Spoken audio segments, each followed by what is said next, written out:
Coming at you from Scratch and Wolf Studio. It's that time again to rage across the internet. It's your very favorite Werewolf the Apocalypse podcast. Sitting to my left, not quite the Great Down Under, but very far to my right, somehow. It's the Uncanny M. Hello, hello. Right across from me, he is just as confused as I am, I can tell. It's CJ McCall. Howdy, y'all. And standing in for Daniel Tyson, it's been a long time coming, Mr. C. Grant Rose. Welcome back, Grant. How y'all doing today? Nice to be back. It's been quite a while, huh? It's been a minute. Real life has had a nice effect on everybody, so it's kept me very, very busy. But you're here now, and that's the important thing. And haha, everybody, see, there wasn't a problem. Grant's fine. They let me out of the basement. Send help. The blood feud has been suspended. That's right. Fucking. How many other people are down Well, there? that's Danny's business and not ours. Yeah, what do you think Danny's dealing with today? So, welcome to Rage Across the Internet, the show where we talk about various aspects of Werewolf the Apocalypse, from the player side to the storyteller side, from brand new cub to seasoned elder. If this is not your first show, welcome back. And we're going to have a fun time today, I think. For sure. Got Grant here, so we got a little lean on his expertise for a little thing. Going to have some fun. But before we do, we have a little segment that we like to call This Week in Bullshit. Em, what's going on this week in bullshit? Oh no, I've been put on the spot. We chatted for like an hour before this, and I'm actually sitting here almost entirely. And it's super weird because it's not like we don't do this every single time. Yep. I know, right? No, okay, I do know. Last night, me and Mac had a movie night. We've been trying to like sit down and maybe have like an evening where we like watch a few episodes of a show or watch Excellent. a movie. And I had remembered watching this film, or at least parts of this film. I can't remember if I had like maybe fallen asleep during it or if I was really high while I was watching it. And I don't remember most of it. So I saw it pop up on Netflix and I was like, I want to give that another watch. It was Abigail. Oh, okay, yeah. With the vampire little ballerina girl. So I watched that last night and I was like, oh, that's pretty funny. That was a funny movie. I enjoyed it quite a bit. I didn't reveal to Mac that it was a vampire That's perfect. movie. Did he freak out? No. He definitely likes vampires, but he was surprised and did wish that it had more of a lead up to it being revealed that it was supernatural. He thought it was way too sudden, and they were like laying it on heavy that like the hitman was some kind of supernatural vampire being. He wanted it to be drawn out a little bit more, but I thought it was cute. Some of the line, you have to be a vampire for a long time before you learn to do all the cool shit. Which absolutely tracks. Yeah, it does track. No, that's a fun little movie. I liked some of the effects. I don't want to, but some of the effects on some of those powers I thought was pretty neat. Yeah. I don't think I've seen them. I mean, it's an old movie. It's not a new movie. Maybe I have seen it.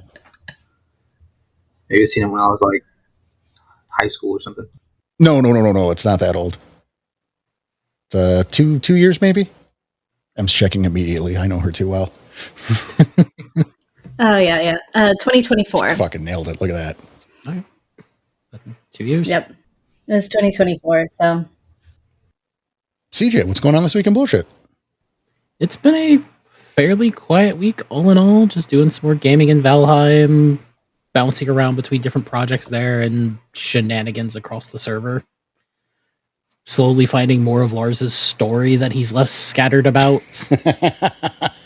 And you know it's Lars as soon as you even start reading it. You don't even have to notice the color of the text. It's just the first few words are usually like, okay, this is a Lars sign. Well, I was going to say the yellow text is a dead giveaway already. Funny thing about that. So for those of you, we have our backer Valheim server. It's exclusive for our backers. Ko-Fi, blah, blah, blah. It'll be there later. Lars, he took it upon himself one night. He got bored or whatever. And he made a bunch of signs all over the world, putting this little story or poem or I don't know, incantation together.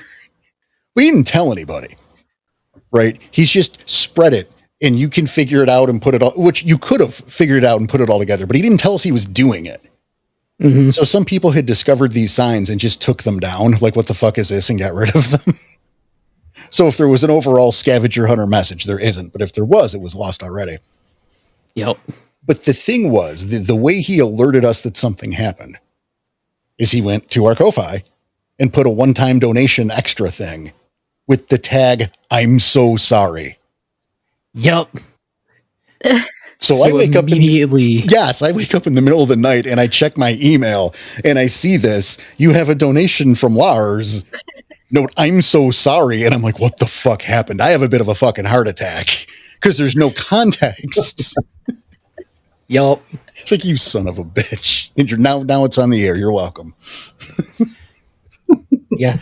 Now, as you're walking around, you're just reading the story about somebody fucking your parents. Right. Essentially, yeah. Like, you were a mistake and you can never unknow that. Like, oh my God.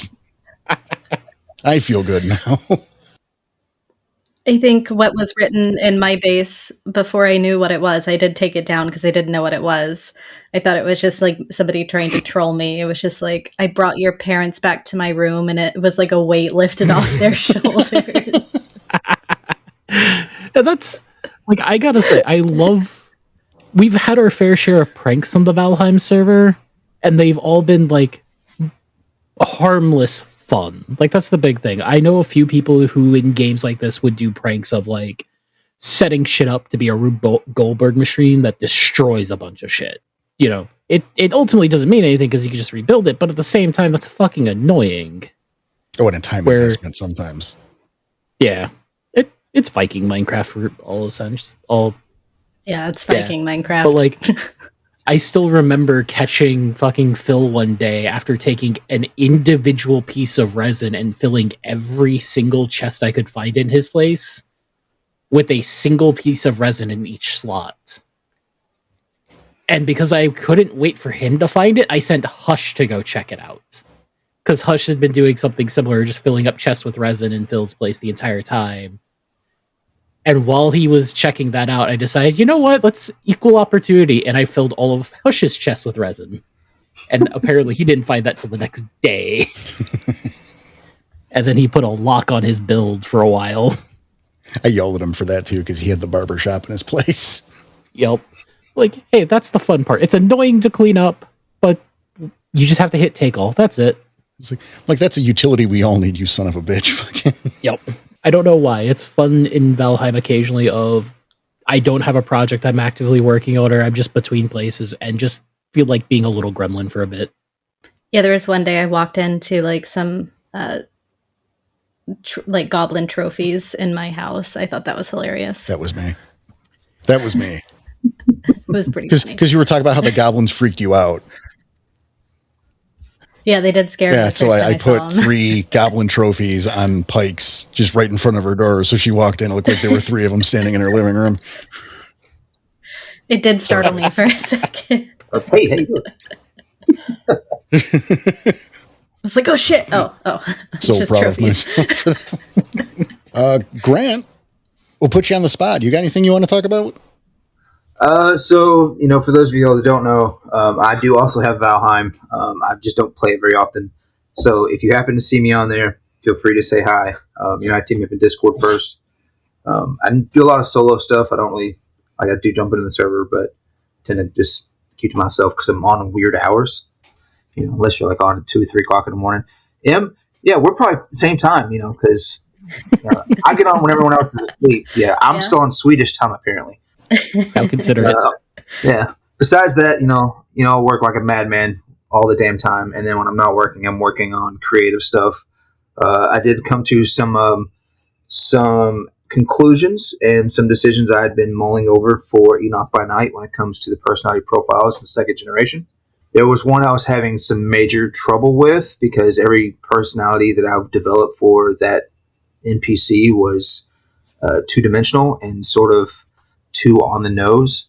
So I figured that out to make it much more enmeshed and in depth with some more feeling and more impactful personality. And I think people that do get the book when it's released on Storyteller Vault will definitely enjoy that. Putting a lot of effort into all of these NPCs for that campaign setting. And now that book, Enoch by Night, that will be ready when it is good and ready. When Grant has decided the quality is... See, you thought I'd bust your balls on that, but having announced BTA and being...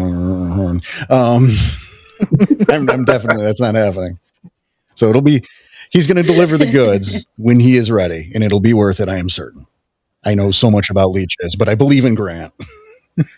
For those that don't know, I know you see, some of y'all see different stuff that's pushed up on Storyteller Vault. You have some creators that work with a team, and so, or they've already created this stuff. Like there's the Living God stuff, the guys down in South America, I think Argentina or somewhere. All this stuff, he's got a lot of the stuff that he already created with his table. And so all he really needed to do was the graphic design and then translate it into English. So stuff that he had built years ago. A lot of these things that I've been building has been from scratch. So there's a lot of rewrites. I do a lot of history and historical analysis, archaeological analysis to get the actual science as congruent with the lore as possible.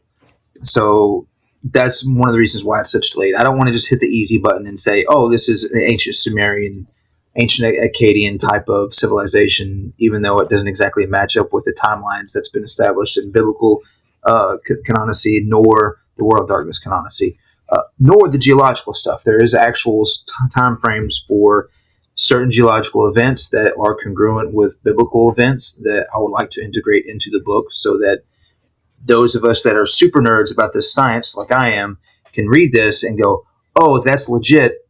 That makes sense. And then, the linguist in me wants to get the words right as well. So. Yeah, I like that. That's really cool. Because sometimes whenever I'm reading some of these books, I'm like, that's not what it said in the other book. That doesn't line up. Well, I know I can say pretty comfortably, right? Because I've seen every now and then Grant will send something my way. He's cut all of the dagios out. So it's definitely getting more consistent. It's not as much Kentucky colloquialisms in there. Kane didn't come down off the mountain and say, what you doing there, boy? Yeah, it was weird to read the Kane was knee high to a June bug. What the hell does that even mean? But it was cut, so. It's grasshopper, not June bug. You gotta get it right. Oh, I'm sorry. Knee high to a grasshopper. I think knee high to a June bug sounds better, but it's fine. Knee high to a June bug. It's got the flow. See, it's crazy as a June bug. It's knee high to a grasshopper. All right. You were the expert. I acquiesce. Because June bugs do crazy shit. Yeah, I think I've ever seen a June bug, I'm going to be honest. Yeah, they're annoying as hell, especially whenever you walk outside and they're just all over the driveway. Yeah, it's not worth. I'm happy to not be familiar with that. That sounds like I'm better off. I'm okay with it. Yep. Yeah, I don't love exoskeletons, so I could do without the June bug. It's just a sentence all by itself, right? Yeah. How are you doing, Porter? I'm doing all right. I got a little one. I got a DM from Op the other day who dropped some knowledge on me that I'm now going to share with all of you. That apparently, as of May 1st, Shudder is going to have the entirety of Tales from the Crypt streaming. Okay. Yeah, the classic HBO series Tales from the Crypt. I think it's all 7 seasons. I think it's 7 seasons. Will be streaming on Shudder. So if you have Shudder or you're looking to check it out, I mean, there's free trials and shit. If you haven't before, it is a classic fucking horror anthology. The Crypt Keeper is the absolute best if you're not familiar, because I realize this has probably been off the air longer than some of you have been born.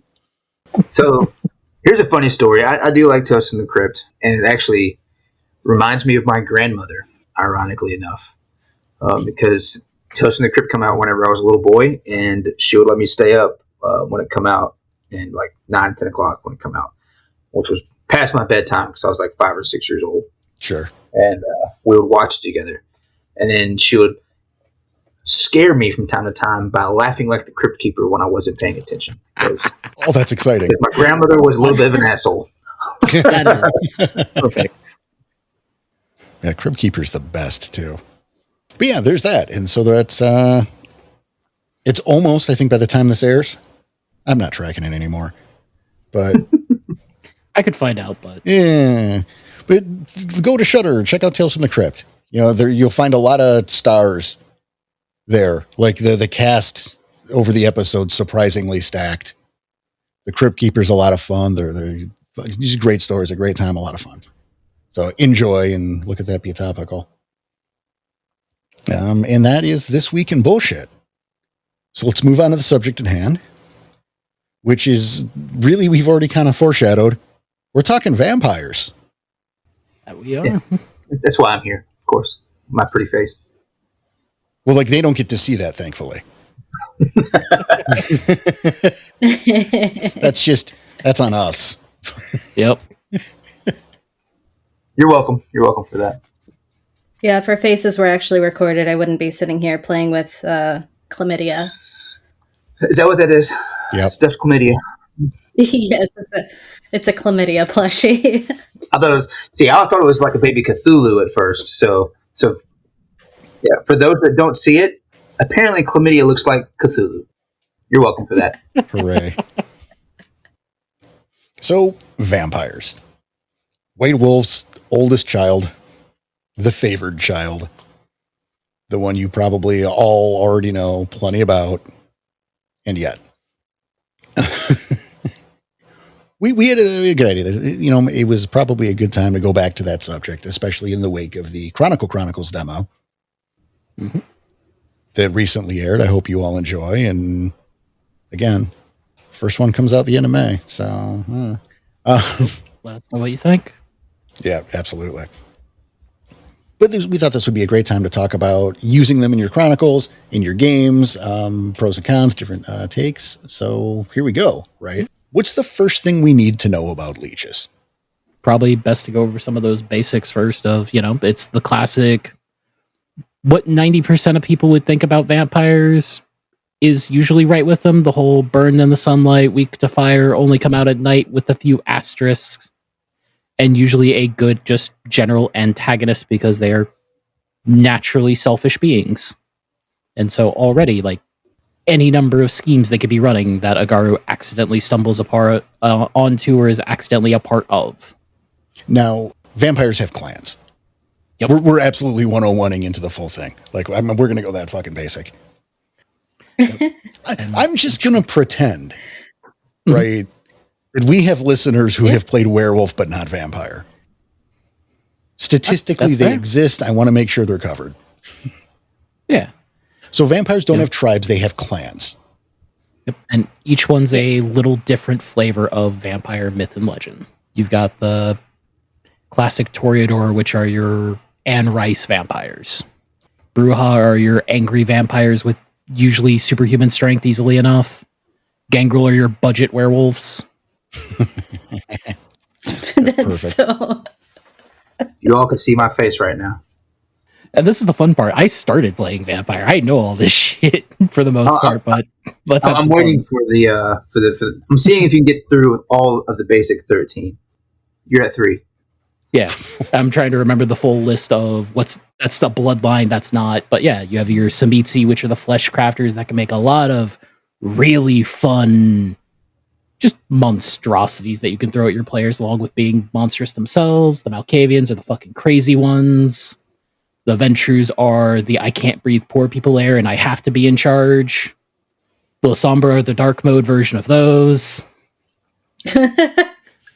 They can have fun with the shadows. The Tremere are the magic, Harry Potter bullshit vampires who nobody trusts. The Salubri are the ones with the third eye who have very inconsistent lore. I'm trying to decide whether or not to count. That's not one of the 13, but The continue. Salubri was one of the 13 clans. Yeah, that's it. No. The original. Keep going. Yeah. We have the followers of Set, which definitely cannot be trusted and are usually always cult leaders, if not just absolute fucking hedonists. We have the Cappadocian, or as they later be usurped by the Giovanni, Necromancers, and Mob Boss, respectively. as through that evolution, and I'm trying to remember which ones I might have missed. Ravenos. Most of them are dead by the time I got into the lore, but they are the Wanderers and the Nomads. They're almost the Striders of the setting. And yeah, no, fuck it, I need help. I mentioned the Tremere, the Harry Potter bullshit magic ones that nobody trusts. Oh, okay. Missed that one then. And you were counting, so... Yeah. I stopped counting whenever some of the non-13s came out because I didn't know where to put them on my fingers. That's fair. So I hit a majority of them, I know that. So you did hit a majority. I will give you that. And for someone that doesn't really dive too deep into Vampire, I will say that was a solid B on reciting that lore. I have also the handicap if I started with 5th. Yeah. Oh. I'll give you B plus for that one then. 5th messes with the lore. So the easiest way to remember these is you have 2 major sects. You have the Camarilla and the Sabbat, and then you have Independence, right? So there were 7 clans in the Camarilla. You have the Venture, the Toreador, the Malkavian, you have the Tremere, the Nosferatu, the Bruja, and then the Gangrel, right? Mm-hmm. So you missed Nosferatu. Yeah, you missed the Nazis. Which is super weird. Yeah. So, and to kind of recap what those are in a little bit of a different perspective. So the Nazis are the stereotypical ugly vampires from like the movie Nosferatu. That's why they call them Nosferatu. They also have some pretty cool powers to obfuscate how they look. Their ability is literally called obfuscate. They can change their appearance and all that to, just at the visual level. Change their smell, things like that, which is really nice if you're integrating them to werewolf, because while they might look a certain way, they're going to smell something else, and you can really mess with your pack as a storyteller, your table, by using them through their powers. The Tremere, like you said, the Tremere usurped the Salubri. They were mages at first, and they attained vampirism through stealing it. Mm-hmm. The Tzimisce, yes, they do flesh crafting, but you glossed over the whole fact that they're Transylvania, that they're kind of like the stereotypical Dracula clan. Dracula actually was a Tzimisce, and as far as integrating them into your game, like that's probably the one clan that I would really, really lean into because of what we'll discuss a little bit later that they were involved in. Venture, the stereotypical blue blood vampire, the ones that control society. Toreador's the artists, like you said. Malkavian's the insane ones. Gangrel, I know you said budget werewolf, but they're the ones that are most in tune with the actual animalistic side of vampirism, mm-hmm. but more bestial than spiritual. Can't they turn into something? They can. They can turn into, with their ability, protein. Yeah. It does look like protein. It's protein, but sometimes Kentucky gets me. No, but they can turn into something, right? Something with 4 legs. They can turn into an animal. It does not have to be a wolf. It can be any animal that they want. Their symbol is a wolf head. The only reason why it's common for them to turn into wolves is because of the common assumption that humanity has developed over time because of mythology. Mm-hmm. Back in the Dark Ages and in offshoots of the main branch, they turn into other things instead of a wolf. What I'm hearing is because of jealousy, but please go on. Each one of the clans does have a curse, and their specific curse is that whenever they do succumb to the beast, they do gain some kind of trait or feature of some kind of animal. I would more classify them more as like a lupine adjacent type of vampire than a guru adjacent vampire. They don't have none of the spirituality. Yeah. They don't have none of that type of depth that you would expect from a guru. I didn't say budget Garu. I said budget werewolf.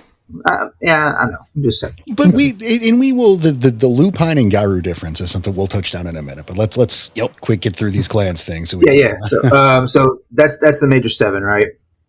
Those are the ones you're going to run into the most often in a city. Yes, the most often in cities. Then you have the Sabbat, which is led by the Sombra, which is I would say like the Venture or the vampire equivalent of a Silver Fang, and the Lasombra are like the Shadow Lord's equivalent, right? So they're kind of both in that same type of field and same type of power struggle and all that. What I will mention that the Lasombra are involved in that you didn't touch on is that they're heavily involved in organized religion, especially the Catholic Church. They're kind of like the power behind the Catholic Church in the world of darkness. Not all of them, but they're so entwined with it that they really have an impact on that. Mm-hmm. Obviously, controlling shadows is super fucking cool too. Yeah. The Ventrue are in charge of the Church of Money. The Lasombra are the actual church. And then you have the Independents, the Giovanni, who took over from the Cappadocians. They have necromancy. They do a lot of weird stuff with Wraith. As far as vampires go, that's probably my favorite clan, with Cappadocians especially, but the entire clan of death and all the bloodlines and all that entire aspect of vampire is my favorite, because if y'all have heard me before talk about Wraith is my favorite splat. It is by far the best splat of the World of Darkness, and I will argue with that point with anyone, and it does not get anywhere near enough love. Not today, though. Yeah, not today. You have the Ravenous, which you kind of glossed over a lot of it. They get a bad rap because the initial interpretation of the Ravenous was the stereotypical like vagabond and things like that. Gambler and thief. Gambler and thief, like the dredges of society. But as it evolved, when going into the revised edition and 20th edition, they really started to incorporate a lot of the Indian subcontinent mythology and all that into the identity of a clan. So they've come quite far when it comes to that type of stuff. You don't have to portray them the way they were originally intended, as far as a clan goes. And I think they've had the most evolution when it comes to lore differences over the editions. The Assamites, the Sons of Hakim, Yep. you missed them. The Yep. ones that are based off of the Arab assassins of the Middle Ages and prior to. Yep. So, and then Setites, followers of Set, Egyptian. They're counter to Silent Striders. They're the ones that, Set, he started them. So, Curse the Bubasti, Curse the Silent Striders, impacted all that stuff. That's the other kind of phone it in pretty easy clan into your games. If you just want to hit the easy button and you happen to have a Silent Strider in your pack, boom, you can use followers of Set, easy peasy, no problem. Yep. What's it called? My favorite clan, and the one time I got to play one for a little while, anytime the word werewolf was even fucking mentioned in town, he went and took a nap in like a 10-foot deep bunker. Yeah, they tend to be very cautious when it comes to the Guru, for good reason. Yeah. They made a lot of enemies. Yeah. Or any changing breed, for that matter. No one likes the Setites. Is that everything? Is that all of them? Yeah, between me and CJ, we've glossed over all 13. Okay. Yeah, those are all the mainline ones. We could get into the minutia, but No, we can't. We can't. We're not gonna. A half-hour naming clans. We're not doing. There's so many. So okay, that's we get two different links. We get the clans. Now here's the question: what's the difference? We've like Grant, you acknowledge the Sabbat versus the Camarilla. What's the Sabbat and what's the Camarilla? Because that obviously matters with what type you're doing, what you're doing, and how you're using them. But what do those words mean? Yeah, and it'll flavor how the vampire is most likely to behave because they'll have different rules they need to follow. Certainly, but what are they? What's the difference? Mm-hmm. So here's the easiest way to look at it. So the Camarilla is the organization that was agreed upon and built by the vampires because of the Inquisition to create the masquerade, or to basically hide vampirism from humanity, to prevent them from getting wiped out by humanity. Yeah, the vampire veil. Cool. Yeah. So yes. So, but they're also the ones that control society behind the doors, right? Mm-hmm. The Sabbat are kind of their antithesis to that. They believe that they should not hide behind the veil, that they should rise up and embrace the fact that they are the pinnacle of the food chain and take humanity under it as livestock. there's another fundamental difference between the two. The Camarilla as a sect do not acknowledge the third generation, the antediluvians, as being a real thing anymore. They think they're all dead or gone or whatever. The grandchild of Cain, who are like the big boogeyman of vampire. It's kind of their whole religion. Yeah, that they are there and that they're coming back. It's kind of like the second coming, and that they need to prepare for it. The way that the two sects interact with society as well are very different. So the Camarilla, if they want to have a child or create a new vampire, there's often like checks and balances that they go through before doing so and interacting with humanity in that way. While the Sabbat will just go, all right, let's have a party and create like this entire warehouse. Let's turn them all. Let's go. So for those of you all that are closer to mine and Porter's age, another way you can look at it is like take the movie Blade, the first movie Blade, right? You had the old vampires that were kind of like, they had this whole system that they wanted to keep everything in place, the status quo. They're kind of like the Camarilla. Stephen Dorff, the guy that was like basically trying to use Blade's blood to become this blood god, he kind of represents the Sabbat. See, I would even say that, your maybe your Interview with the Vampire, but even Blade as an example are good examples of the Camarilla, where 30 Days of Night would be more Sabbat. And this is why I brought it up in the first place, right? Yeah. Because, again, if you don't know much about vampire, if you don't, you didn't pick up that book, you don't have that book, you don't have that knowledge, I think understanding which faction you want to deal with and use for your game, right, is going to pepper everything, right? Mm-hmm. If you want that more societal, political, behind the scenes, cloak and dagger thing, you're probably going to want to go lean toward the Camarilla. Where if you want something balls out, let's rip someone's throat out, shower of blood, I banged your mom, that's going to be a Sabbat game, or it's about antagonists. We're about right there. Yeah, they're about. It's also the fun little mirror of the crazy murder cultist getting to face the Garu Nation, which is the nature worshipping murder cults. So you could have that fun little reflection of who's the real monster here. Well, we know which one's going to be the living one. You can count on that. God.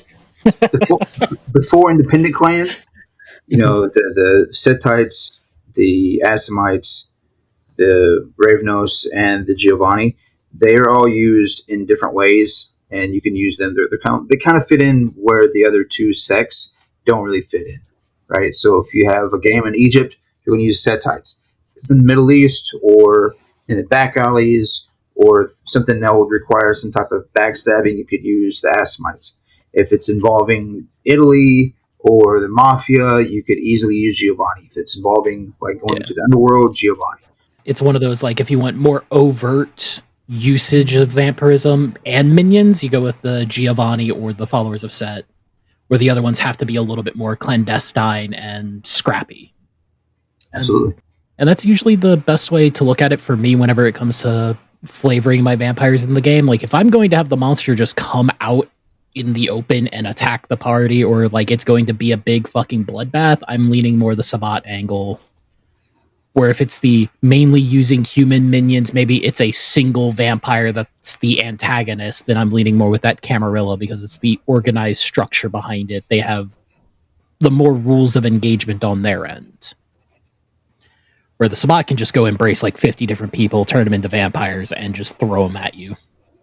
Yeah, it all depends on how you're going to use them, right?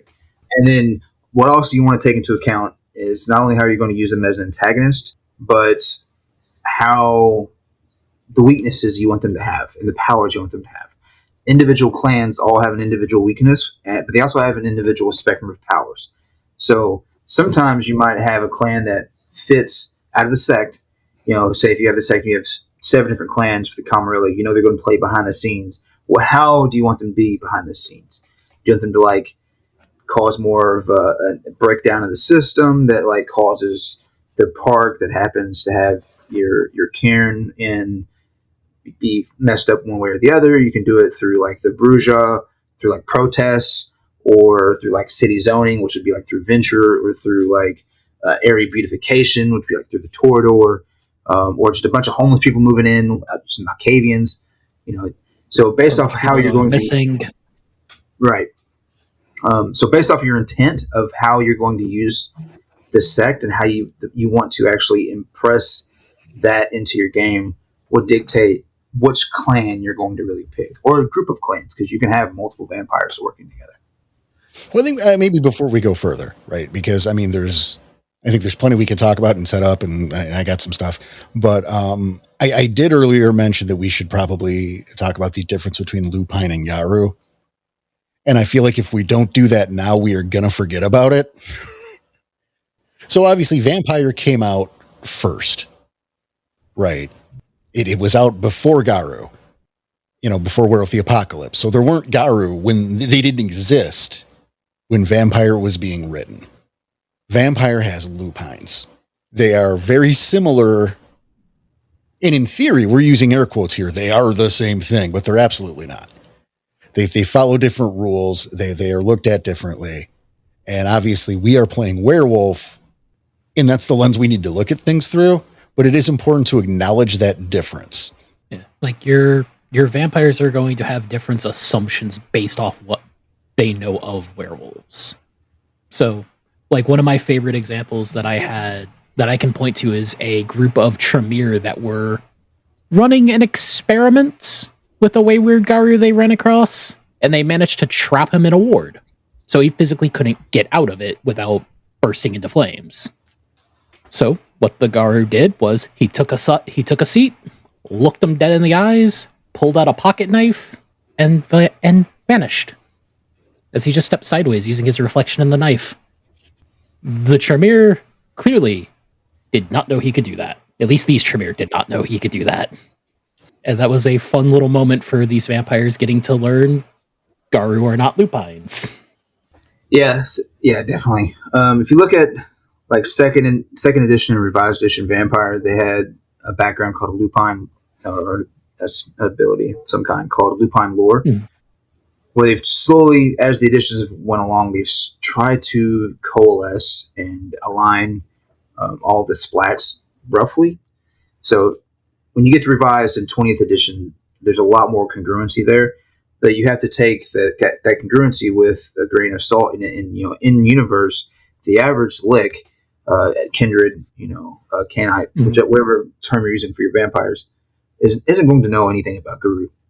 Their society, their lore, their powers, nothing. Right? They just see, oh shit, big murder machine. It can kill me with a swipe of its claws, and react accordingly. What they might think they know is stuff that they've learned from movies, from shows, from books. Like, I mean, load a bunch of silver bullets because I've seen in movies that silver bullets kills werewolves. Happens to be true, but that they're just stumbling upon that as a coincidence. I'm really glad you brought that up, actually. Yeah. Mm-hmm. There is the lack of knowledge or the misinformation, I think, can be really useful and important and fun to use in a game. And a great example, and it's not about Vampire, right?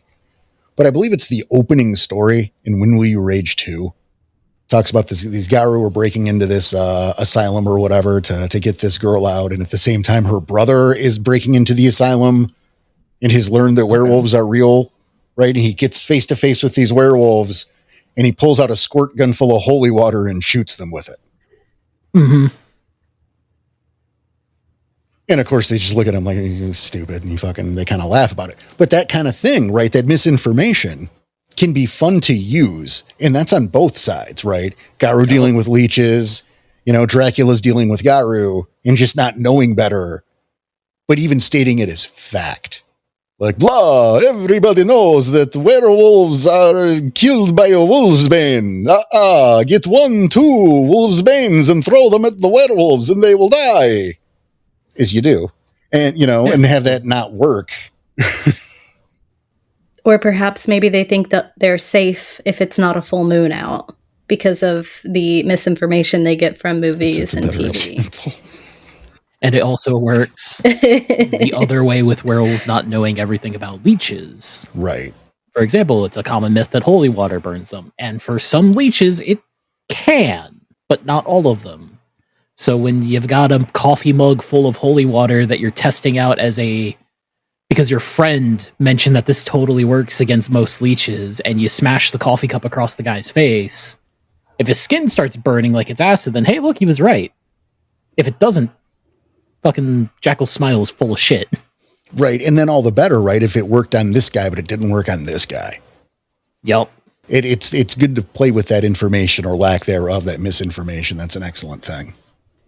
Oh, also, there is one clan that is not seen in reflections, while all the other clans, you do see their reflection in a mirror. So that's another misinformation you could play off of from a werewolf perspective, looking at the vampires. Maybe you're going and meeting one of your set mates who happen to, you're crashing a set mate's date because clearly this guy has no fucking chance in the world. So you go sneak up, find him at the bar, and you see the big window, the big mirror behind the bar. There he is sitting. Next to no But one. the chick's sitting next to him. Oh, that's cool. Yeah, the best thing about that is that particular clan also has some pretty gnarly powers. That's really throw a monkey wrench into things, because it's not, it has obtenoperation, and that ability is not an ability that's commonly known by Guru, and it's not one of those things that's in most myths and stories about vampires. So it's not one they're going to guess. They're not going to be like, oh, this vampire can do this, unless they actually have an understanding of real information. It's going to be a surprise. And it's going to be a super scary surprise, too, because obtenebration is freaky. What is it? It is the power to manipulate and control shadow forms. Oh, that's what that is. Okay, yeah, that's a good one. Yeah, That's it's fun. shadow magic. Yep. Those are your La Sombra, the ones that can't be seen in mirrors and have obtenebration. Those are the La Sombra. And a fun little thing that I would like to note here is we were talking about using vampires as antagonists. Because, everybody has their own, we can't let humans know about us. This could just be a chance encounter. This might not be a vampire actively working against you guys and the Sept. It might not be anybody actively doing anything malicious. But the players don't know that. The NPCs don't know that. Your buddy Greg, who skipped Bomb Patrol to go on this date, might not know that. Maybe the vampire does. Maybe they don't. Here's a fun little monkey wrench you can throw into a story that might have higher stakes, or it might not. Well, and let's, I think it's kind of a sidestep here too, because it's, and it's something that I love that Grant, you brought up is, you touched down on it, is the Garu are a threat to vampires.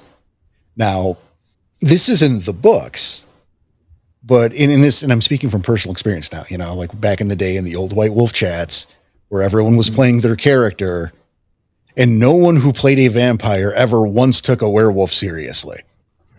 So I came up with the false perception, right? And then when I wrote The Guilty, and I think we talked about this in the postmortems, it's probably been brought up in the air once or twice over the years, reading that, no, the Garu are the boogeyman for the leeches, which always seemed correct, but I didn't meet a player who did it that way, right? Mm-hmm. You didn't shoot me, I shot you first kind of thing.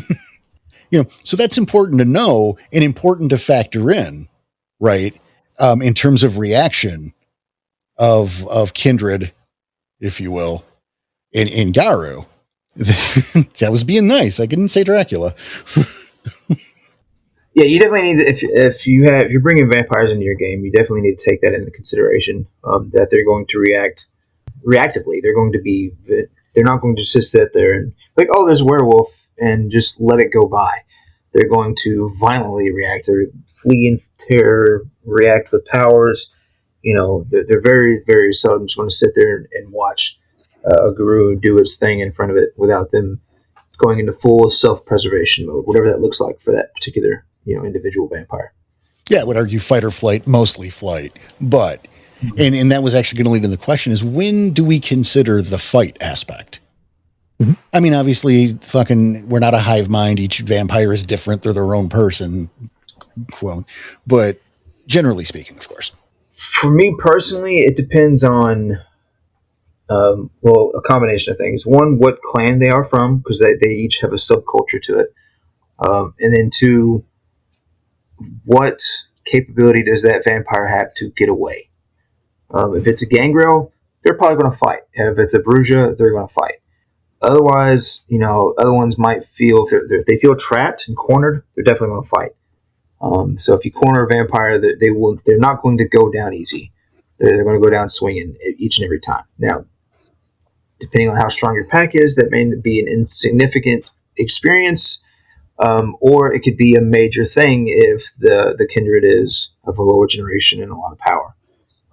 Because they have a spectrum of capabilities that vampires can go as like a newborn guru, very weak, doesn't know shit about nothing, all the way up to a Methuselah that's been alive for hundreds or thousands of years and can wipe out a pack all by itself. So use whichever vampire is most appropriate for your table. Yeah, with that in mind, what you just said with the power scaling, if you're using Sabbat vampires, they do have a culture of consuming one another. Cannibalism? Yeah, cannibalism, essentially, which is not done within the Camarilla. It's considered a crime within the Camarilla. But within the Sabbat, they will diablerize one another. That's when they drink all the blood from another vampire. It raises their lowers their generation, a power boost, which raises their like power golf, level. lowers better. And they get a huge power boost. Yeah. Lowers better. But yeah, they'll get a power boost. And so you could run into what might be or might seem like a younger vampire.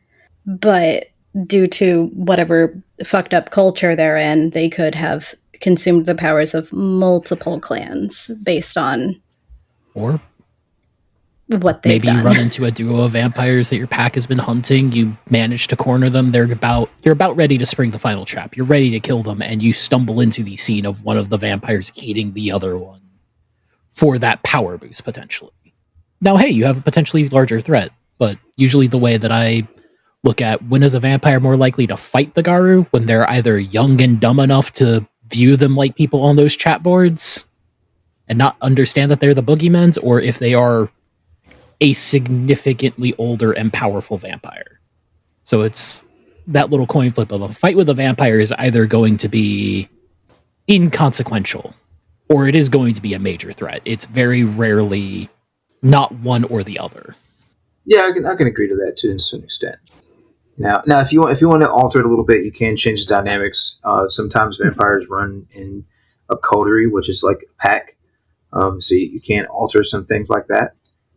Some run in actual packs. Yep, some run in actual packs. Some use a lot of ghouls, and some get protective of their ghouls because of the blood bond. The blood bond is where if a vampire has drank the blood of another vampire 3 times in succession, or 3 times ever, not really necessarily in succession, but they form like a supernatural obsession with that other vampire. That can kind of override their survival instincts and have them go crazy for that. So I've used that in my games before where the pack took out a vampire or were about to take out a vampire, and a vampire that normally would not have attacked that pack is now going to pursue and do its best to wipe it out because you killed its paramour or its obsessive eidolon. Which is a good hook, right? And that's the thing to remember is you can use vampires kind of as a throwaway enemy here and there. There are Garu who hunt vampires for sport, for fun. Yep. Right. Like that's absolutely a thing that can happen, but I think we want to go. We don't want to go with that surface level, right? That's a little basic, I think, for this table right now. I think we can all agree. So the blood bond, the paramour, that's a great example of something that could really kick something off. And while I think your average vampire, and we could debate where the cutoff is between where a pack of Garu is a thing of nightmares. Yeah. Or not, because again, we do have the higher echelons of vampiredom leached them, if you will. Like your anti-delicatessens are definitely,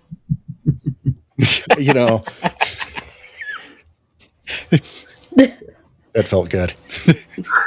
I can feel people's skin crawl my saying that. That felt good.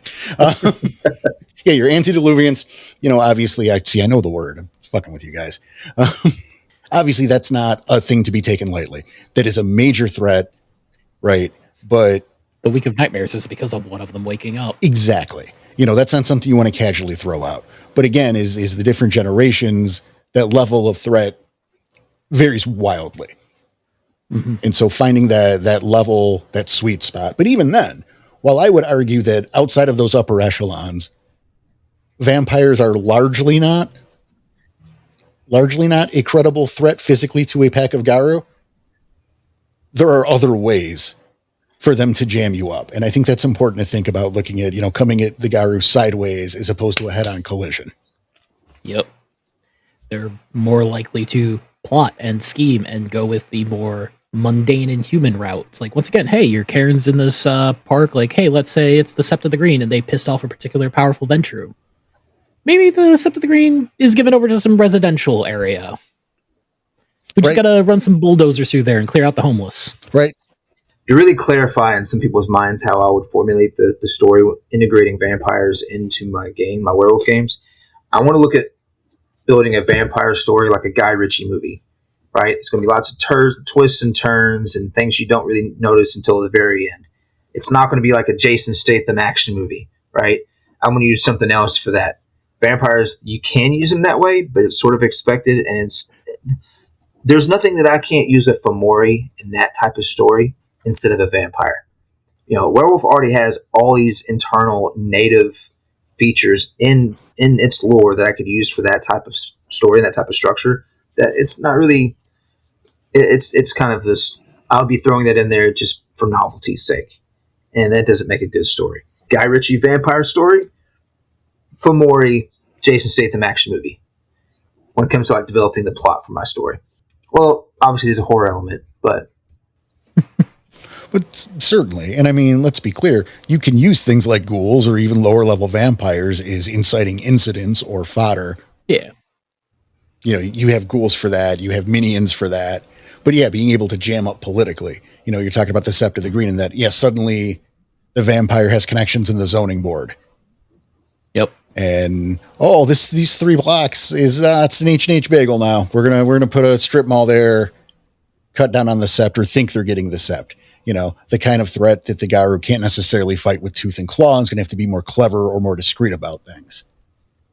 Maybe a couple business acquisitions threatening the Glasswalkers. Certainly. A longer term adversary. Mm-hmm. And perhaps it isn't immediately known that it is a vampire that is doing these things. At first, it's just some kind of company or corporation that's making it kind of a hassle. And then there's some kind of inciting incident or encounter that somebody has, perhaps a kinfolk or a glasswalker, that it then is revealed that it is, in fact, a vampire that you're dealing with.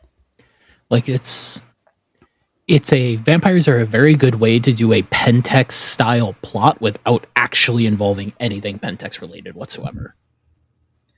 Yeah, I would actually use Pentex and that type of thing as a red herring for Vampire Chronicles. It's a good call. So, I like that, yeah. Because, that type of stuff is kind of expected. Same thing, first teams as well. Like first team stories, I would like to use as a red herring or as a huge misdirection. I wouldn't really even show the pack that it's a vampire behind the scenes until the actual culminating event. Or even the falling action after the climax. Well, and I think, that leads next to something, right, is the manipulative aspect of vampires, and how, we're brushing up against it, right? So let's bring that full stop, bring that out here. Because we talk about vampires as antagonists, which they are. But in Werewolf, they are. But there is a precedent for the enemy of my enemy is my friend, or making alliances for preserving the veil / the masquerade or getting by. There are times that you can have leech contacts. You can, not friends. That's if you think the vampire is your friend, you are mistaken. There's a sucker born every minute, right? But maybe we should talk about that for a second, because of the way to use vampires in a game that isn't the big bad, if you will, or even the medium bad. Fun to play with the deals or like the treaties or the truces that have been set up, because vampires kind of own the cities. There's enough of them around. They're easily able to hide amongst the humans. They kind of control the city. So if you have a sept that is either in a city or very nearby, chances are they've had a bunch of run-ins with vampires, and depending on the tribal makeup, might be more inclined to cut those deals, might be inclined to make those truces. And sometimes those can be very good for small little incidences or missions. Like, I could imagine a truce between a, Shadow Lord set being, you give us a list of names or a list of addresses. These are areas that can be wiped clean of vampires. These are our areas. Well, what just so happens that a bunch of those addresses they're getting are for vampires that have lost favor with the Camarilla. Enemy of my enemy. And some great training opportunities for young Garu. I'd even go further in it when it comes to some of that stuff, like a Bonar pack. I would say that if a Bonar is rank 4 or 5, he probably knows a couple of Nosferatu. Like I said, they're not friendly, but he knows where they're at in the city. He knows what they control, and they may give themselves some respectful distance. And because they understand that the Nazis, it's their world, and they can fuck them up in that circumstance. They can set them up pretty quickly. And Nosferatu are also masters of information gathering and sharing, so there'd be a pretty good network for them to have, just a contact. Like, okay, you have this pack, and they don't know what's going on the other side of town, and maybe the Black Spiral Dances are moving in. Something's been happening north, or Pentec's been doing some weird shit, or some other stuff's been going on. So they know that the Nosferatu operate there, and they make contact like, hey, what do y'all want to know? Let's trade information. Let's make a transaction in time and information. Like, we'll tell you something, so you tell us something type things. We'll meet at this storm drain that's big enough for a Nosferatu to hide inside, but not big enough for a guard to get their arm through. Mm-hmm. I like that. Same thing with Glasswalkers. I'm sure that any Glasswalker worth his salt of enough rank is going to at least have some type of knowledge of a contact of a venture somewhere in the city, or Tordor. Absolutely. They might know they're a vampire, and they might know that, hey, this person's on the city board, but they also happen to be a leech. So I have to operate within the confines of the veil itself to get things across. And when I want to get through the city, I have to talk to this person because I know they're on the city board, even though I want to do nothing but rip them apart. But if I rip them apart, at the board, which is right after sunset, then it's going to fuck everything up that I'm trying to do for the pack. And sometimes it's better to work with the devil you know. Certainly. And then you absolutely can have examples. And I hate to generalize by tribe at this point, but you look like with the Shadow Lords, who have been known to make deals with leeches, territorial lines, favors, again, enemy of my enemy and thing. And then you could also play Shadow Lord or not. That idea of who is manipulating who. Everyone thinks they're getting one over on somebody else. How good are you, or how good are you not? I bring up that the leech is not your friend, but maybe you think he's your friend. And once you do, you are being played. How far do we take that? That's a fun thing that your storytellers can play with. Maybe the leech in question is really selling it. I got this pack of Garuts who believe that we are friends. They're now in my pocket. And you could spend a whole chronicle doing favors and really doing the bidding of this leech and not realize. Yeah. And then that flashpoint or whatever happens. And now we've turned this thing on its head because now we want revenge on we've been duped. Yeah.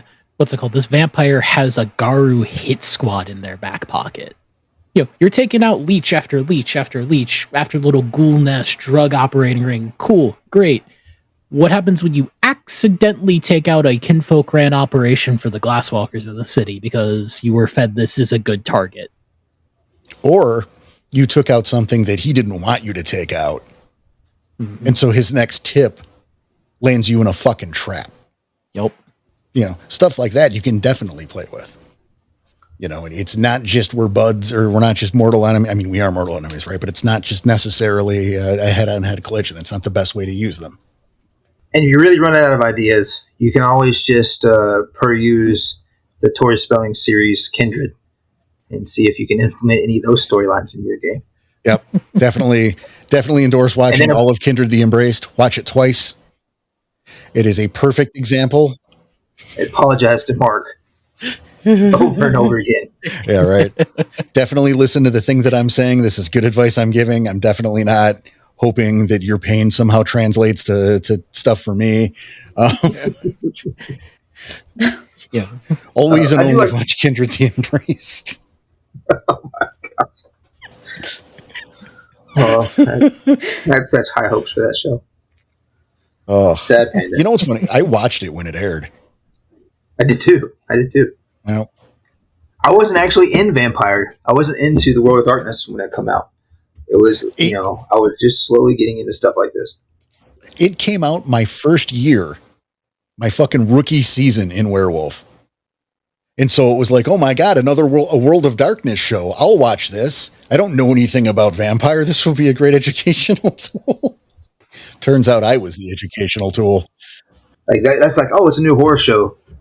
And then I'm like, this is Beverly Hills with fangs. I mean, I take it you guys hated it's awful. If it's streaming somewhere, I'll tell you about it because I don't want us to be friends anymore, I guess. Yeah, Kindred the Embrace is one of the worst adaptations there is. I would... I mean, I do love like some cringe. Is it cringe? Because I do love cringe. It's like the Dresden Files TV show. I love secondhand embarrassment. If you haven't seen it, it's worth experiencing. I would say, to make the comparison, that Kindred the Embraced is to Vampire the Masquerade as Schindler's List is to Vampire the Masquerade. Fair enough. Okay. Coincidentally, I have a sealed VHS copy of the entire series on my shelf downstairs. Holy shit, for real? Yeah, for real. Oh my God. That's so funny. You know what? Will you send a picture of that? We're going to put that in the show notes. Sure, I will. I'll send it to you when I go downstairs. Holy shit. I do like the fact that you brought up the Shadow Lords. We'll kind of get back on track here. Yeah, let's. Because the Shadow Lords, they do have a long history of interactions with Kindred, especially the Tzimisce. And, you have something that some of you all may or may not know about, that you have kind of like a natural born ghouls, and they call them revenants. And the Tzimisce, they're the masters at developing these revenant lines. And they're the ones that started that whole process, right? And they did it back in the day at first because of the conflicts they had with Guru over and over again in, Wallachia, Transylvania, and things like that. And in the evil, devious minds of this particular clan, they decided that the best way to get rid of these Guru was to manipulate and corrupt their kinfolk. So one of the first things they did was grab a prominent kinfolk family of the Shadow Lords, ghoul them, and then breed them to become revenants. So you have an entire revenant family, which is called the Bradovich. I know my pronunciation is horrible. Got a Kentucky education, so my apologies. But this revenant family, are technically also a Shadow Lord kinfolk.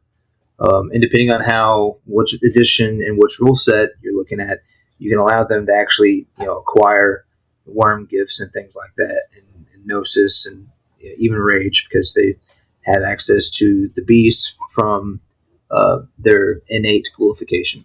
So revenants are up ghouls, essentially. Yeah, they're natural born ghouls. They don't have to drink vampire blood to do whatever. Their body produces it, one blood point a day, based on the strength of the revenant that they happen to be. There's a huge story with that, and you can use that as potential for so much.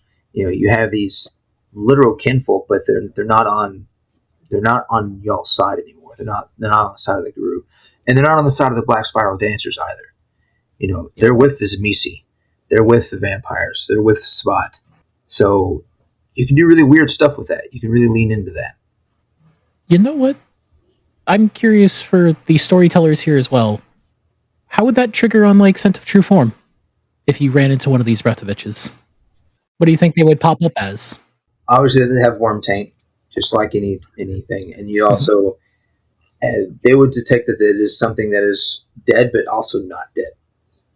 So if I was describing it to, say, a player that you sent to the True Form, and like you smell something that is dead, but you also smell a hint of life threaded throughout, and I would lean into that type of perspective. Yeah.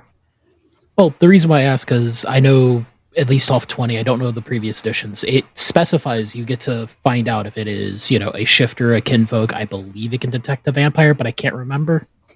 That's a good question. I'm curious because I don't know much about this family or the Revenants. That's not something I got into playing Vampire. I really stuck with just Sabat and Camarilla, pretty surface level, usually playing one of the 13.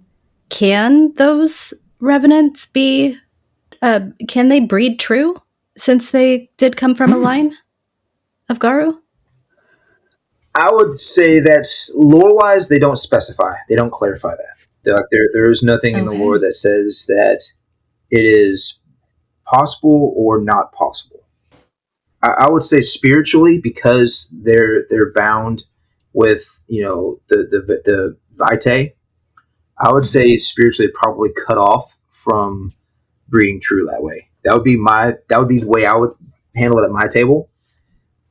Yeah, that would make sense. I could see a very interesting plot involving a Samitsi with these families trying to create a naturally occurring abomination.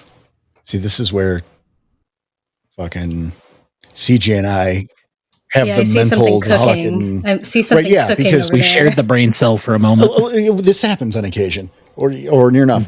Because that's definitely an angle, right? But also, I mean, you make that argument. Is can they breed true? And you go, no, because of the spiritual aspect. But what if, right? It's just never happened before. And the thing so your big plot is it happened. The thing that shouldn't happen, the 0.01% odds fucking finally came up. And you hit the bad news lotto. And this thing comes out, maybe some sort of daywalker abomination type. I use daywalker, but you know what I mean? Some not quite abomination hybrid, because the rules are a little different because it's, quote, naturally occurring. And this can become the fucking basis of a whole chronicle of this fucking blighted thing and what we do about it and what it can do. Like, I could imagine this starting off as you finding this helpless kinfolk that, yes, they're popping up a little worm tainted, but hey, it's a kinfolk. You found this kinfolk in a really bad situation. Maybe you can help them. Maybe you can cleanse them. Maybe you can, hey, bring them back to Gaia. Because they don't know, they've lost their way or whatnot, where the whole time they've been a fucking plant from this Samitsi trying to see maybe because they do have a spiritual side to some of their mysticism as well. Maybe if this thing is around other kinfolk, around other Garu, something might trigger that hasn't worked before. So that's where this whole thing starts, is that kinfolk, that revenant was planted here to see if something might happen. Because worst case scenario, it's a loose end. It's gonna die sooner or later. I've got 5 more that I can breed if needed, says the Samitsi. And see, that's funny. This is you and I going, right? Because it's for you, it's the plot. For me, it's random happenstance. Mm-hmm. Sometimes shit happens. I think both are valid if you want to do it. Because golden rule, you can do it. But if you're going to do it, I think make that interesting and rare and unique, regardless. Because it shouldn't be. It should not be. Let's not go crazy. Yeah, it would definitely be a very terrifying, unique creature. Because unlike an abomination, they're not weak to the sun. Revenants are not weak to the sun, but they still have access to all vampiric powers. It's just diluted, So they all have naturally, based off of whatever, they have level 1 abilities. There's some exceptions, obviously, but having a guru that has access just even to level 1 disciplines is a huge power bonus. Huge power bonus. Even if they can having blood points to power up. So like, vampires and revenants and ghouls can all use the vitae to improve their physical attributes, right? They dump it. They use their vitae to power themselves up like Super Saiyan style.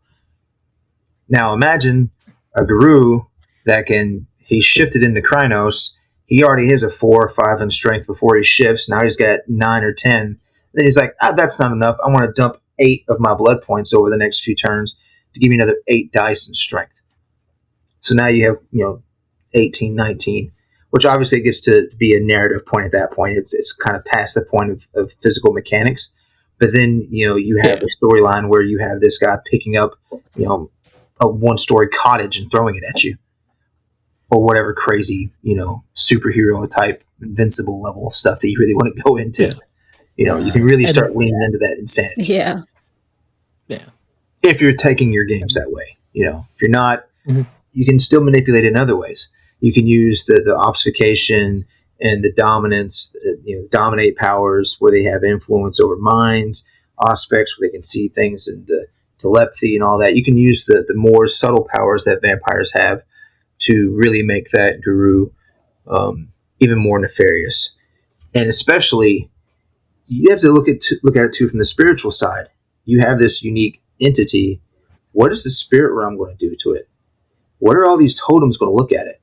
What are these worm totems going to look at it? It's not quite the perfect Metis, but it's kind of like perfect Metis 0. It's Diet Metis on that point. Diet Metis. Perfect. And this is another way that you could take it if this is random happenstance. Maybe this is the reason why your pack is having to work with some vampires, because even they don't want this thing around. It's a good Like, call. what the fuck is this thing? This is a threat to everybody. We're going to put some differences aside because that thing's gotta go. Well, in something I want to bring up, because this is a good angle, but then story hooks and ideas is something I think I want to transition to for a minute, kind of round this thing out and end on something like that. Because I don't know if you guys are aware, but leech pyres are immortal. They live they keep living. They don't stop, which means you can set your games in any time frame and still use vampires effectively. And that's not true for everything. There's always Femorai. There's not always Black Spiral Dancers, depending on how far back you go, right? Pentax is not an issue until a certain point in time, right? Yeah. So, but vampires, they're evergreen. They're always around. You can always make them an enemy. You could do a 70s thing and have some Manson-esque cult somewhere in the fucking desert or whatever, run by vampires, and that can be a cool thing. You can do Dark Ages shit. Pick a time, anytime. It's there. Yeah, you can do a Wild West shit where you have vampires living out among certain native tribes that are sending them out on night raids, acting like their own personal fucking boogeymans in some cases. Vampire cowboys, there you go. Yeah, there is actually a point in the Wild West timeline that you get in the little 20 expansion book that mentions when vampires start coming to the New World. Oh, see, fucking there you go. It actually gets a fucking date. I'd have to look that up. Grant, I know you had something about the Dark Ages. So a lot of those Revenant families, like we were mentioning, they kind of got their start in the Dark Ages. That's when things really started to coalesce between a lot of clashing. Because you got to think that during that time, that was the time frame that the Gru were the most influential on humanity outside of the Impersium and all that stuff. But that's when werewolves became the boogeyman. Don't go out of the cities because the big bad wolf will get your ass and they'll eat you and all that. So that's when all this mythology that we know and love really started to gain traction. So if you're developing those types of games, you're developing a Werewolf Dark Ages game. Vampires make really, really good antagonists for that, because they didn't really go into the cities. Guru didn't go into the cities then, hardly at all. Even the Warders of Men, they still were in the villages outside of, the larger cities. Rome, for example, you had one Silver Fang family that got completely corrupted, one house that got completely corrupted by the vampires in Rome. So by the time the Dark Ages happens, it's almost open conflict in some areas between Guru and Vampire. You go into Transylvania and Wallachia in that area, the Tzimisce, they were openly fighting the Guru. Yeah. They were openly at war with the Shadow Lords. That's why they were taking kinfolk family and doing that to them. That's why they were doing all kinds of crazy shit. They were openly trying to kill them out, wipe them out. The Gangrel would have, bounty hunts for packs. So, in the Dark Ages, like, oh, well, we know you have this wolf here has been doing this, that, and the other. We're going to give whatever bounty for you to kill the wolves. You have the beast of, I can't remember, there's a village in France. Gévaudan. There we go, that one. That whole storyline, you could lean into that and say that's a guru, and you have the entire local populace is trying to have you go and kill this werewolf because he's been just killing people randomly. He's a red talent or whatever, and the vampires are behind it. Fun detail that I remember because I was looking this up actually a little while ago. The Beast of Gévaudan was a Shadow Lord Lupus who wanted to restart the Impergium on behalf of the Red Talons. Judevan. Is that correct? Gévaudan. I have been saying that wrong for like 20 years. Fair. Thank you. I know that now, and I am fucking... See, you learned that, and you course correct. It's also French, so it almost doesn't matter. Well, no, I knew it was French. I actually thought it meant I surrender, but... they have like 30 words for that. It's crazy. Juvenile. Thank you for that. Sorry about that. I didn't mean to, but I haven't heard that word said, I guess, properly ever. Yeah. Yeah, everything with the Dark Ages really leads itself up to like open conflict between the two, because the vampires were strong enough then that they had the numbers, they had the systems in place that they could actually conduct more open conflict, more actual warfare against all of their enemies, Guru included. Like the Masquerade was kind of a suggestion at that point. Now I had an idea for a, I guess, chronicle. Maybe arc. I don't know the scale that you do this, but I had this idea the other day, and I specifically have said nothing about it to get real-time reactions, right? But I had this idea of running a game with a vampire antagonist over several generations.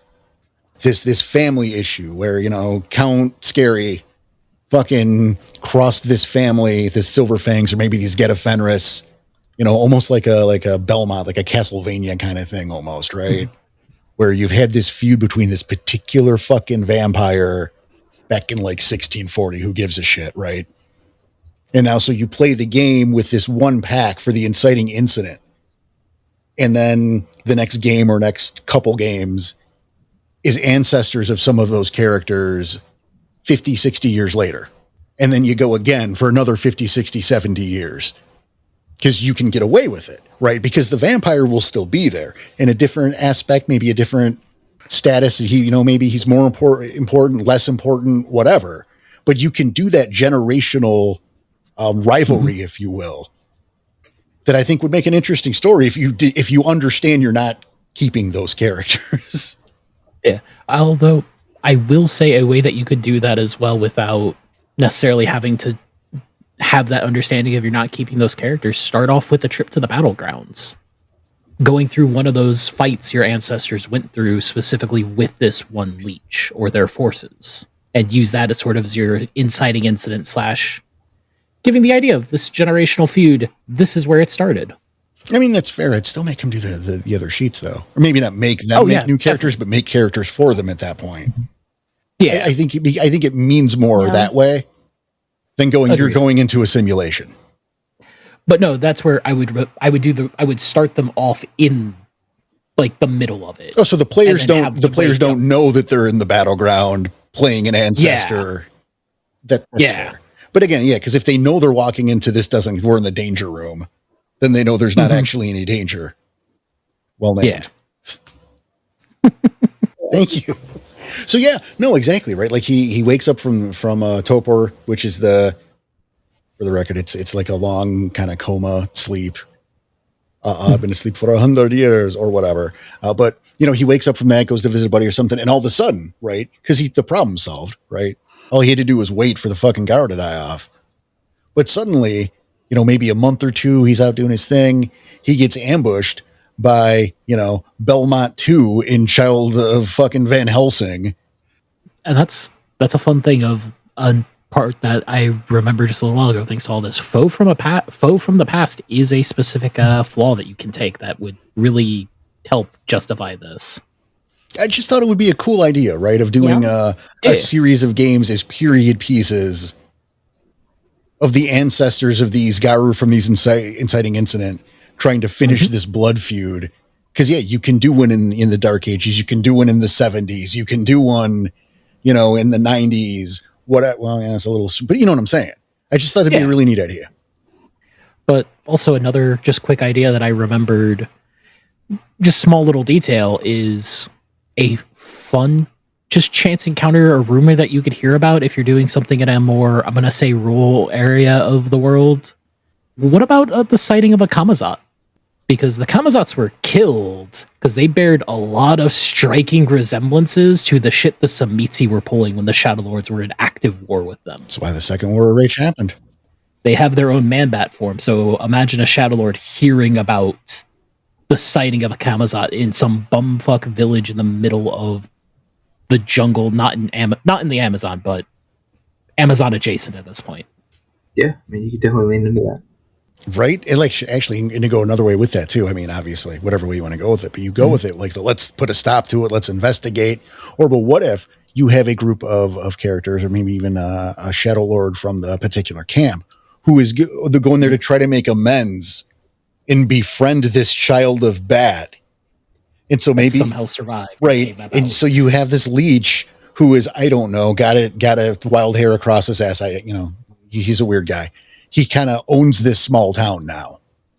Mm-hmm. It's just festooned with his people or whatever. And this is just his little fiefdom. That's all he wants in life. He's and these Garou show up and are like, how can we help you, sir?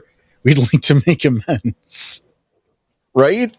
Because they think he's super awkward. I can imagine this vampire going very quickly from panic to what the fuck to maybe I can use this, and then scrambling to learn whatever he can to sell his story at that point. You can actually, if you really wanted to lean into it, and you could integrate both those storylines together and have that be that first initial thing, be maybe right after the War of Rage, they're trying to make amends to the Kamazats that they've come across, and it's way back in the day, pre-Dark Ages, and then over the years, through successive generations, they realized that, hey, great-great-great-granddaddy really wasn't helping the Kamazats, he was helping the Zamisi, and now we have to overcome this shame of our ancestor doing this crazy stuff back in the day for a worm creature. And you can actually add other layers into it. If that Zamisi was like, give me your son, I'll help bring him into the fold of the Bat, and maybe embrace that kinfolk and then keep it in torpor as kind of like a wild card. Years down the road, generations down the road, you have your pack figure it out like, oh, this is really a vampire. And it's like, wait. But here's your great-great-great-granddaddy, and he says we're cool. And just bring out this ancestor for you to deal with. It also happens to be. Yeah, I dig that. That's fucking awesome. Another good thing to remember about vampires is because they can do that embracing, they can make their younger version. A lot of times when you kill a vampire and you think you've solved the day, you've got rid of the mastermind of the plot, good chances are that could just be their kid, basically. That they were using as a proxy. Yeah, they often don't work by themselves. They have other people that the mastermind has other people that they're controlling to go do their bidding. The mastermind usually doesn't want to get their own hands dirty because that would put their life at risk and their immortality at risk. And that's not something a smart vampire is going to want to do. Fucking excellent point. And there that is, right? Yeah. There's really a lot you can do with leeches and, little thinking outside the box and going creative. You can get some really interesting stories and some really fun shit. It just, I think I don't worry. I think that a lot of times we use them, again, is the opposite of what we've been doing here today, is that avert threat, the thing that you could use a Fomori for, you could use ghouls for, Your fodder enemy almost. Yeah. It's your monster of the week story. Exactly. I was going to say exactly that. Is there a room for vampires as a monster of the week? Yeah, there's some room for it, but if you're only doing that, you're really selling the material short, which is why we're here talking about it. Depth of material. We've only glossed over wave tops of a lot of this. There's, in addition to 13 clans, you have so many bloodlines that do unique and weird stuff. You have more than one Revenant family. You have multiple Revenant families. They all have different origins. They all have different interactions with humanity and other supernatural. You have Giovanni, who do a lot with the Wraith world. And that is Silent Strider adjacent. You have Mummy, which does a lot with Wraith and Vampire and Werewolf. Changelings do weird stuff. You have red cap changelings are sort of like fae that resemble vampires. So you could really, get a misidentification there. You're trying to go after this kindred. It turns out it's just a red cap. They're eating everything, not just blood. They're eating cans and cars and airplanes. Yeah, candy corn. Candy corn. Yeah. That's such a horrible candy. Gross. So, I actually like candy corn. I know. Because, my soul is black and evil. Of course. Oh, you even have gargoyles you can throw at your players. Those are a offshoot of vampires. Yeah, they are a type of vampire. What, you want to have Lexington dive down on the pack? No, I would love to, but we both know it's not those vampires. And also, I'm more of a Hudson or Brooklyn guy. But so to end this out, here's my final question. And because I have no earthly idea, right? Mm-hmm. If one was going to do, like, really put the effort in on leeches in your vampire game, what's a book or two that we would want to look into? I offer to the panel. Not like 30 of them, but just, no more than 3. Honestly, I would, just for the general story, just for the general overall information, I would pick up a revised player's guide and storyteller's guide. Right? And then those two are basics. And then based off of what type of story you're going to run, either you get the Guide to the Camarilla, more political intrigue, or the Guide to the Sabbat. Right? And if you're doing something more like we was talking about that's overarching over a long period of time, I would look at one of the Chronicle books that's from the Dark Ages. Like there's the Transylvania Chronicles is a perfect example. The Transylvania Chronicles is 4 books, and you can get Transylvania by Night with it. And those 5 books together would give you an all-encompassing chronicle that you can integrate into so many things with the Shadow Lords and with the Red Talons and with the Bone Gnars in that area. They touch on it already in the books. Like in all 5 of those books, they mention the Guru and what they're doing. And so you already have the base of your entire story built up. You just have to keep going into it, because it's from the vampire perspective, but you have all the information already. So now you build your story mirroring those books from the Guru perspective. So we got, I think, 7 or 8 books there. The only 2 you really would need absolutely is the first 2. Yep. But then you add. Yeah, well, I guess that. Good advice. I mean, I think that's good advice. Yeah. So, sorry. Go on. Yeah. What's your not 8? Mine being a little bit more surface level would be the player's guide and the storyteller's guide of Vampire. And if one of the clans sticks out to you as one that you're more interested in, I would pull one of the clan books to get a little bit more information on the clan to integrate that. No, for a little more clarity, Grant said revised specifically. Do you have a particular edition you would recommend? The 20th are revised. Okay. Yeah. I believe, I could be wrong, but I don't think that there are the clan books for 20th. I think those are still revised. Just as in, same with Werewolf. I think the same thing goes with Vampire as well with those. So revised or 20th. This is where my knowledge for Vampire 20 and the previous editions is very, very limited. So I'd probably piggyback off them with the revised storyteller and player's guide. But a lot of it you can just pick up from pop culture, just general vampire stuff, or find a couple lore videos out there if you really want. Well, see, now Grant, I busted your balls for picking 8, but you kind of took theirs anyway. So there you go. I'll actually piggyback off for some of the younger players that are like CJ that has entered the World of Darkness through Vampire 5th Edition. If you're more comfortable with some of that, get what's comfortable with you. But I would pick a city book like Chicago by Night or Cult of the Blood Gods would be a good one because it has a lot of lore about what they've been doing in the meantime. And just ignore all the mechanics because the mechanics are irrelevant, but just look at the lore of what's been going on, and then try to integrate the lore. That's the only real positive thing I want to say about 5th edition when it comes to integration purposes. Like, what, Porter? do you know about this Rage Across the Internet? Oh my god, that's like my favorite Werewolf the Apocalypse podcast. I totally believe you. It's craze balls. You sound like a werewolf player. Oh my god, you too. I am. I'm like the favorite werewolf player. Whoa. Yeah, I like that show so much. You know what I do? What? I sign up for their Ko-Fi and I became a backer. Oh my god. Like, there's like different like tiers and stuff, right? There is. It's amazeballs. They have all these, like, they give out these gifts. So, like if you back them, they're like, here, thank you. Here's some free stuff. Oh my god. Like, what kind of free stuff do you get? Oh, you wouldn't believe. Okay. So, like, on the lower end, you get in the Discord and there's like a monthly backer night. And there's like a game team in a special Discord channel that they use. Oh, you wouldn't believe. Oh my god.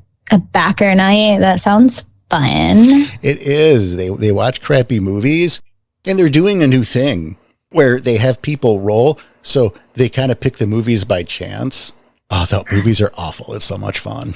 Oh my god, I love bad movies. That sounds amazeballs. It so is. And then, like, if you go to the higher tiers, you get like an extra episode every month. Oh my god, an extra episode? Yeah, they do stuff. They do like a series. Like they currently are finishing up a post-mortem series, and then they're looking at new stuff. So every month it'll be like a new show. That's totally cool. Really is. You don't even believe. But then at the top tier, you join the NPC of the Month Club, where like every month the host sends out a write-up on a character or a location, and like it's from his personal Bible, and he rewrites it so it's the best version. It's crazy. Oh my god, that sounds like super cool and like super helpful. I think it's the best. So you said like you have to go to like Ko-Fi to like join and like help out or whatever.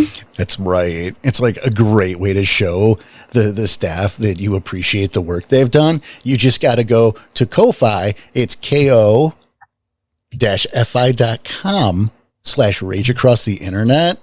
Oh my god. Is that like all one word? It's totally one word. Oh my god. I know. ko-fi.com/rage across the internet. So yeah, cool. It is. It's the best. You should like totally go there and show your support. Oh my god. I am going to do that like right now. That's right, girl. You better. You guys should too. Yeah. Let's get back to the show or whatever. Totally. But that said, I think that kind of wraps us up for today. And Grant, it's good to see you again, buddy. Right? Good to have you here. Hopefully we can figure something out. You know, it won't be another 5 years or whatever it was. There's been some debate internally how long it's been. But, you know, hopefully this doesn't have to be an annual thing. It can be semi-annual, at least twice a year. Yeah, we'll figure it out.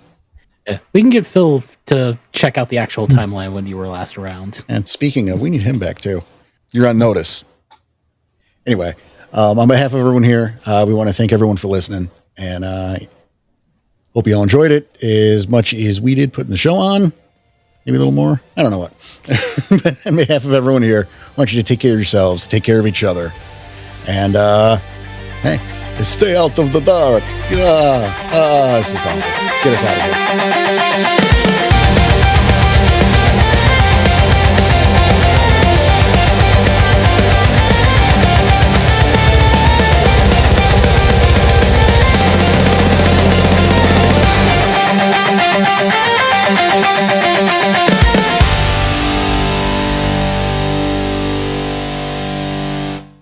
Where's my fucking toaster?